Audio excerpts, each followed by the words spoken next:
Hello, this is a quick video overview of week 4. As always, I encourage you to print out our weekly checklist, and if you'll notice when you click on that, you will have this particular checklist for this week. Now, as far as this week, you have one major task. It is to complete your first test essay. Now, I would highly encourage you before you start writing your test essay to please look over the comments that I give on your diagnostic essays. I returned those to you this past weekend, and you'll notice I wrote tons of comments and highlighted lots of information. Read through those so you don't repeat those same mistakes with the diagnostic essay.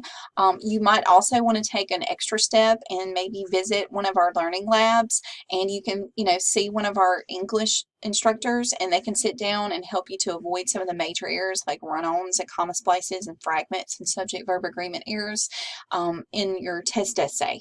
Now, as far as with those errors, you will have grammar reviews later that overview those major errors, but I know you probably want to try to start avoiding those.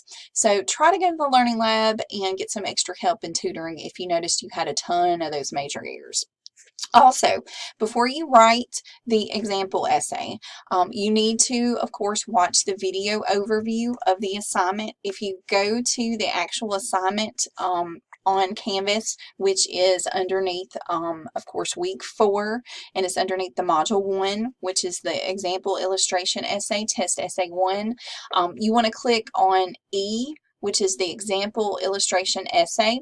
And when you click on that assignment, it's going to have a video overview of all the information that you need to write the best example essay. Now, I have a description of the assignment and the topic in the actual assignment description area when you click on it, but the video is more informative, and it also has me explaining different handouts and also more in-depth information about the topic and the routes you can go with your body paragraph points.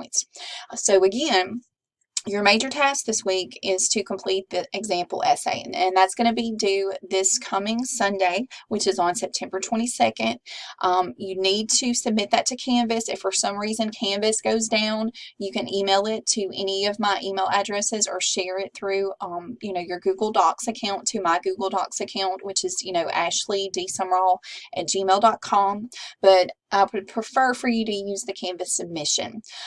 As always, if you have questions about the example essay, I just encourage you to call me, or you can email me. You can even schedule, for us to have like a Google Hangout or something more personal where I'm talking to you in person over the computer. You just need to let me know what works best for you. All right. Well, I hope you have a very productive week 4, and I really look forward to reading your essays for the example essay, because I very much enjoyed reading your diagnostic essays. Thank you for trusting me and letting me get to know you a bit through your writing. And I hope that everyone has a wonderful rest of the week. I appreciate it. Thanks.